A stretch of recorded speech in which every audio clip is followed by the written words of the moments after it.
The CNBC app. Global market news in one place. Customizable sections and personalized alerts. Stocks tracking, interactive charts and market insights all in your hands. Stay connected. Stay informed. Download the CNBC app today.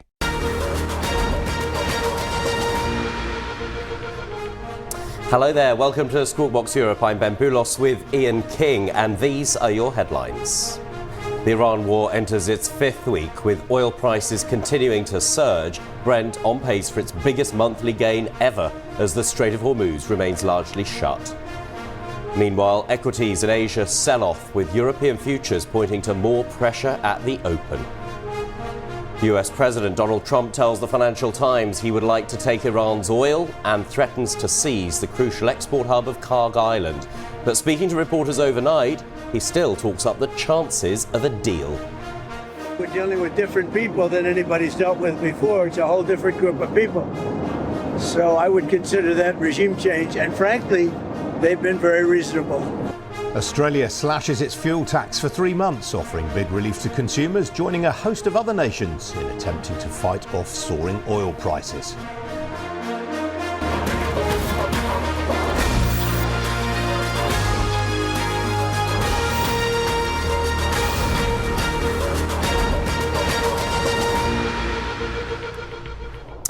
Hello. The conflict in the Middle East has now entered its fifth week, with a series of escalations over the weekend driving oil prices higher this morning. You can see the international benchmark Brent crude there sitting at $115 a barrel, not far off the highs that it hit during the early weeks of the conflict when it touched $119 intraday. American light crude also up more than 1% in the session, and just under 60% increase month to date. Brent crude is now on pace to see its biggest monthly gain ever, topping the previous record rise that followed Iraq's invasion of Kuwait in the 1990.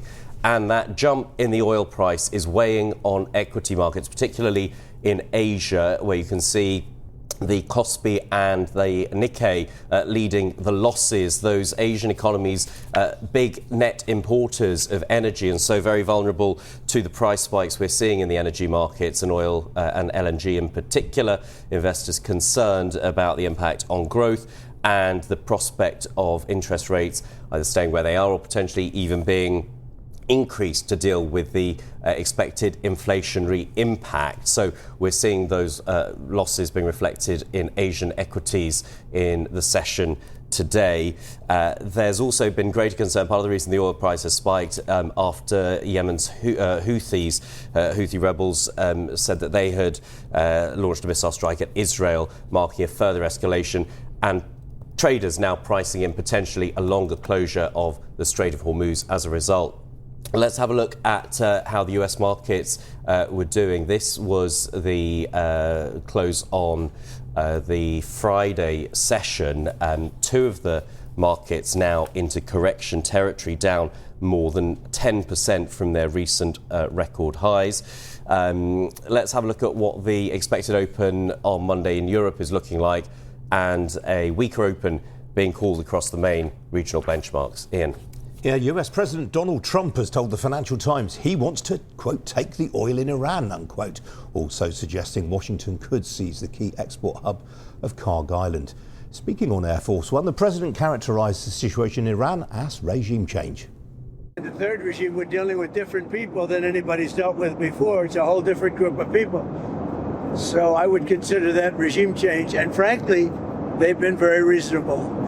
So I think we've had regime change. I mean, you can't do much better than that. The regime that was really bad, really evil was the first one. That was done. The second was appointed, and they're gone. They're all dead, other than one who may have a little life in him.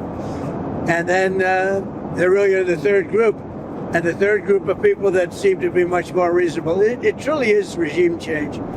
Well, also driving oil prices higher, as Ben was saying a moment ago, Yemen's Houthis fired missiles at Israel over the weekend, marking the Iran-backed group's first direct involvement in the conflict. And Israel will expand its invasion of Lebanon, with Prime Minister Benjamin Netanyahu pointing to rocket fire by Hezbollah as he ordered the military to further operations in the south of the country. Well, Dan joins us now. Dan, good to see you this morning. So the Houthis, what's taken them so long to get involved in this conflict? Are they a sort of pawn to be deployed by Iran at a moment of the regime's choosing, or is there more to it than that? Well, Ian, this is a really important question because the Houthis are, of course, considered an Iranian proxy. Up until now, they have really been on the sidelines here, deciding not to weigh in until their commanders say the time was right. Obviously, a red line has been crossed given the tone and tenor and tempo of this conflict, and the Houthis weighed in for the first time at the weekend, hitting Israel with 2 missiles. And this is quite a significant development. Of course, the Houthis for a long time have threatened the Bab el-Mandeb Strait, which is another critical energy choke point for the global economy. And what this does is ultimately raise the risk of further disruptions as well. That strait responsible for around 6 million barrels of oil per day. But beyond that, it's also home to very significant undersea cables as well, fiber optic cables that bring internet to Europe and to Asia. And of course, at the same time, it's also a critical cargo shipping route too. It means that if we did see the Bab el-Mandeb Strait being threatened moving forward, then perhaps ships may actually have to divert around the Cape of Good Hope. That, of course, adds to the transit time and the fuel cost as well, not to mention the shipping premium. So clearly, transport, international trade and energy flows all undermined by this new threat of the Houthis joining this conflict. Now, what type of capabilities they have and what type of involvement we might actually see from this group moving forward remains to be seen, but nevertheless, it ultimately reflects what is a deepening concern about the long-run rate of where this conflict is going. And as you mentioned, President Trump at the weekend also really providing an insightful interview with the Financial Times, saying that he wanted to take Iran's oil and also suggested that the US could launch a ground operation to control Kharg Island, that critical Iranian oil production and export facility. The Pentagon at the same time also preparing for what could be limited ground operations inside Iran as well, according to the Washington Post. So the options that the president has here are clearly now indicating a path of escalation if he chose to take it. Of course, a ground operation inside Iran would be very escalatory and could also provoke quite a strong Iranian response. However, we have also seen progress on the diplomatic front at the weekend as well. Of course, talks in Pakistan between foreign ministers have been positive but yielded few results so far. And at the same time, the conflict continues to escalate, with Israel pushing deeper into Lebanon, continuing its own invasion there, and of course ongoing threats towards the Gulf states as well. The UAE, for example, suffering one of its worst single days of attacks on Sunday alone. So there appears to be no real off-ramp at this stage, and on the one hand, while the president is talking about advancing diplomacy, on the other he continues to build up military assets in the region, and the Iranians say they're on standby should he choose to take that ground operation option as well. Ian, Ben? Okay, Dan, thanks for that. Well, let's bring in Holger Schmieding now, who is the chief economist at Berenberg. Holger, very different messages coming from one person, that person notably the US president. On the one hand, we're hearing talk about taking Iran's oil and Kharg Island. On the other, talk of a possibility of a deal being done. What is being priced in at this stage, do you think, by markets? I think markets are pricing in that this conflict will last a few more weeks at least, that things are more likely near term to get worse rather than better. But markets also hesitate to become really, really negative, because with Trump, you never quite know. It could be that a few days from now, he announces a result of negotiations. What we currently see is even more elevated uncertainty, with a range of potential things that could happen over the next week. Either start of a ground invasion, limited, but possible start of that, Kharg Island, you mentioned that, or possibly a deal. So grave uncertainty with all in all a rising risk profile. That seems to be the current situation. And given the place at which oil's sitting, the price at the moment today, do you think that accurately reflects the scale of the disruption that we're seeing and the timescales that you were talking about just there? Well, it does not reflect, of course, the worst possible outcomes. It does not reflect the best possible outcomes. So I think it is a fairly reasonable market estimate as to what may happen within this wide range of possibilities. But as we've seen over the last 4 weeks, it can be very, very volatile. So I think it does reflect a roughly adequate uncertainty premium with a significant risk it may get worse, but also a chance it may get better. Holger, how concerned are you about the ability of governments to negotiate their way through this just now? I mean, debt to GDP ratios are pretty high right across the G7, probably with the exception of Germany. I mean, this isn't 2022 when economies were going into this in a much better state. Well, we definitely do not have the scope for a lot of fiscal stimulus, for a lot of fiscal offset against this. In that sense, it's different, yes. But we have, by lucky chance, already in Europe, a German stimulus, which is starting to unfold and which will probably mitigate the damage significantly for Germany and to some extent for Europe as a whole. And in the US, we already have a fiscal stimulus, the big bad bill that is being implemented. And so there is some fiscal offset anyway, but it's absolutely right. Governments do not have a lot of scope to now add a lot, say, in terms of energy price relief for consumers or companies. As you survey the way that governments around the world are responding to this, who struck you as having been particularly effective, if anyone? I wouldn't say that anyone has been particularly effective. We saw in Spain that inflation did not go up as much as feared, so you could say that some of the Spanish interventions may have been very effective. But by and large, as discussed, for lack of huge fiscal space, there is not much governments can do. It basically depends on the mullahs and on Trump, what they're up to. Holger, interesting move by Australia to halve the fuel excise on petrol and diesel for 3 months. Of course, this comes at a time, such a move, if followed by other governments, comes at a time where public borrowing is already at very high levels. How much scope do you think there is for other administrations to do similar, and would it be wise to do that? First of all, I don't think it would be very wise to do that simply because we need probably in times of this conflict the high prices to dampen demand. There are political ramifications of that, negative ramifications. So governments do have to weigh the balance between offsetting some of the popular anger and on the other hand, adding to their fiscal woes.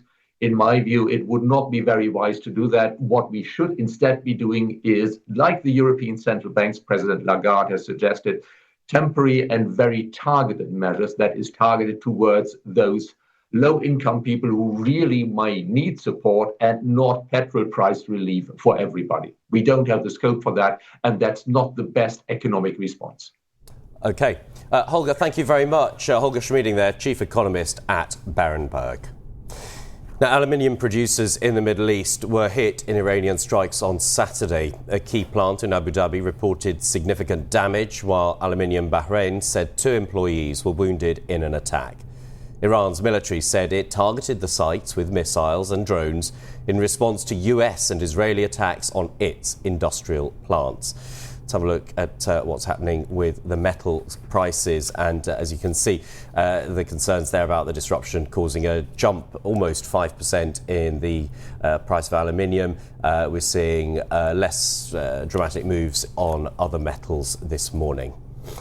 The US President Donald Trump is considering a military operation that would see the extraction of almost 1,000 pounds of Iran's uranium. That's according to US officials speaking to the Wall Street Journal.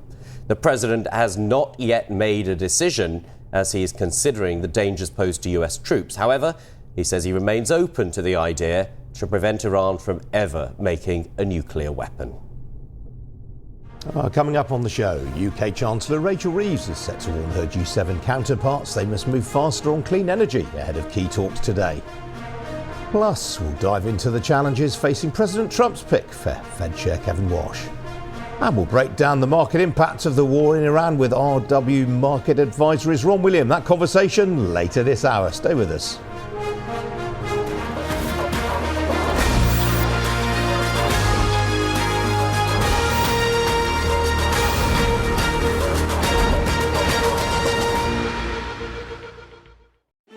Executive Decisions is the new podcast from CNBC, where I ask powerful leaders about their decisions that changed everything.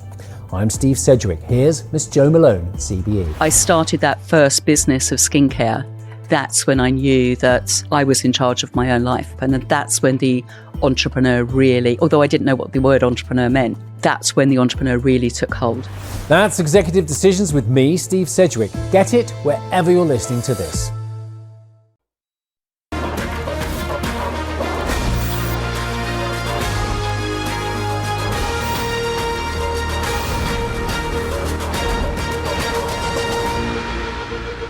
Welcome back. Now, a UK investment trust whose largest asset is a shareholding in Elon Musk's SpaceX has lashed out at the regulator for failing to defend it from an activist investor. The £800 million Edinburgh Worldwide Investment Trust, whose origins go back to 1896, says the Financial Conduct Authority should have acted sooner to prevent New York-based Sabre Capital from taking control with just a 30% stake. It's now effectively winding itself up. Well, Jonathan Simpson-Dent is chair of the Edinburgh Worldwide Investment Trust. Jonathan, good to see you this morning. What is the trust going to look like once you've taken this action? Well, look, we're offering people the choice of either getting out now or staying in, and likely a change of control at the end of April. If there's a change of control at the end of April, it will probably be with Sabre. We know Sabre's got a very different approach, a very different fee structure, a very different type of investment style. We think a lot of people would prefer to get out. In the 90s, twice now have said they don't want to be in with Sabre, 90% of voting shareholders who aren't Sabre. So we know those people are likely to want to get out. So we think the trust will shrink significantly. We think the remaining assets will become more illiquid and therefore more difficult to trade in future. And we think this is a great opportunity for people to get out. And that's why we're encouraging them to vote for the tender offer in a couple of weeks' time. So why are you unhappy with the FCA? Well, look, I think the FCA is there to protect all shareholders. It's not there to protect Edinburgh Worldwide, just to be absolutely clear. It's to protect all shareholders. And there's a couple of things that make an investment trust particularly difficult to defend. And that's why a 30% shareholder can effectively nominate its own board. And then that board, arguably independent, although I don't believe so, can then nominate Sabre as the manager. So there's this circularity that's a real problem. Why can they do that? Firstly, it is very difficult to get our voters out. They're retail shareholders. 24,000 people, individuals, own half of the trust. So it's actually very difficult to mobilise them. Last time we had a 70% voter turnout, which is unprecedented in our history. We've got to have the same again for this tender to pass. So we really need people to get out and vote. So firstly, there's this irony that we can only get 70% of people to turn out. And that's because a lot of shareholders hold their holdings on an investment platform, and investment platforms aren't necessarily the best at informing shareholders that an action is taking place. In fact, even this time, certain platforms are needing a really strong push to say, you need to notify people, and having notified people, you need to allow them to actually vote on this issue, and some of them won't even allow the functionality for people to be able to vote. That's why 30% of people don't vote. That's why Sabre can get control from a 30% holding. The second thing is there's a grey area around what board independence really means. And that's where you get into this circularity. Sabre can nominate a new board with a 30% holding. That new board, without any scrutiny, can then nominate me as the manager. So there's horrible circularity that needs sorting out, because that is a real conflict of interest. And so, Jonathan, in terms of the letter that you wrote to your members, you said the Financial Conduct Authority risks missing the central issue. Have you had any conversations with them which, in your view, makes you feel that they are getting the central issue as you see it? Well, look, I'm just about to have my third conversation with them later on today.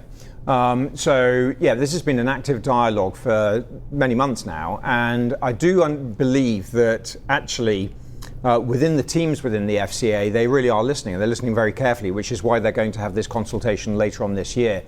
And that's why I was taken aback 2 weeks ago when we were referred to as chairs of investment trusts who are raising this issue as being short-sighted and self-interested.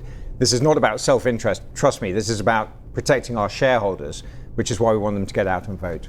But is this the problems that you identify where a shareholder with 30% can have so much influence and sway? Is it any different to any other sector? What is it that distinguishes investment trusts from any other company in this similar situation? And that's a really good question. And again, I'll come back to those 24,000 individuals that own 50% of the trust. We have a very wide spread of small retail shareholders. And that's the big difference. If I was sat in a large corporate, I'd have a ream of institutional investors. So I probably need to mobilize 10, 15 institutions to get a 50% vote. In our case, we need to mobilize a large number of those 24,000 individuals, and we can't access them directly. You know, there's all sorts of constraints on how we can actually approach these people. So I have to write to them, those letters go in the post, we have to trust that they'll watch your program, listen, read the media, etc., to be able to be aware that this action, this activity is happening. Couldn't the board have done a better job in terms of getting institutional investors on board on the register? Well, actually, historically, investment trusts have been designed for individuals. You know, this is the chance for a local investor, a retail shareholder with a small holding to actually take a slice of a really exciting business like SpaceX. Investment trusts have been designed for people, you know, private investors. So in our particular case, we're a very unique and different mandate. If we were a mainstream mandate that was just investing in a tracker that looked at the FTSE 100, or the S&P 500, then you see many more much more institutional money going into those particular type of vehicles. But our vehicle is pretty unique. It's a chance to own a slice of these very, very exciting companies, and that's why we're very retail shareholder specific and targeted. Jonathan, isn't it the case that in most situations, though, if a company comes in and buys a big stake in an investment trust, it will want to take the decisions that it believes will maximise the returns and do well. And as a result, the other investors would also benefit from those decisions it makes. So it's not going to set out to sabotage the trust or the board. Is it really that much of a problem in reality, or is it a sort of a theoretical problem that they nominate someone to the board or make decisions that aren't necessarily for the best? Well, look, it's a problem for two reasons. The first reason is because their investment approach is so different, and you can look at their performance of their particular funds and compare them to our performance in the last couple of years, and you see our performance has actually been very, very strong. Our fee structure is lower. The first problem is they're offering something entirely different. And if I give you my family money and I say I want you to put that in silver, and suddenly you say, okay, well, stuff that, I'm going to put it into copper, that's a very, very different approach. I think it's really important that people choose where they want their money to be directed, and that's why they've elected into Edinburgh Worldwide. The second problem is that a significant part of our portfolio is in SpaceX. What Saba has proposed is to take over control of the trust and then to push investors out at a historic value on SpaceX, which is around about half what a potential IPO could be. So they would actually gain our SpaceX holding really on the cheap. So this is exactly why we think it's important that people have the choice. I can either get out now and get value from SpaceX, or I can stay with Saba. And that's, again, why we really need people to vote for this tender, so they have that choice and that option. Now, you're one of 7 trusts that Saba's targeted over recent times. Another one, Herald, is deploying a similar scorched earth policy to the one you are in, Pax, similar trouble. Is it over-egging it to say that this is an existential crisis for the UK investment trust sector? Look, I think this is a real moment in time, and I think it is a crying shame that these long-term vehicles, we've been around for 125 years, these long-term vehicles are getting bumped out the way, shoved out the way unmercilessly by Saba, by a single investor who want AUM for themselves, want management fees for themselves, and want to take the future of the trust down a very, very different path. If they want to do that, they can start up. They're already starting up their own vehicle in the UK. They can back themselves and do their own thing. Why do they need to grab these particular trusts? So I think it's a real shame. And this is why the FCA really need to get involved, because Other hedge funds may see this as an opportunity. They see a chink in the framework at the moment whereby they can get control of these vehicles from a very small minority holding, a 30% holding. So there is a chink there that others could take advantage of, and we could see a lot more of this.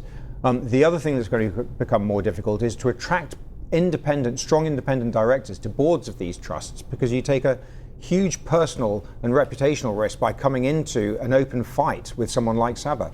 Come on though, Jonathan. I mean, the investment trust for years and years has been very, very clubby, particularly some of these Scottish investment trusts. It's been a circle of directors that float from one to the other.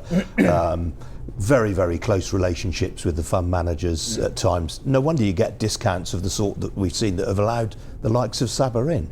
Look, I've only been in this industry for the last 6 years, so I can't comment on the longer term stuff. This is the only investment trust I'm involved with. A lot of my colleagues on the board only sit on one investment trust board, not multiple ones.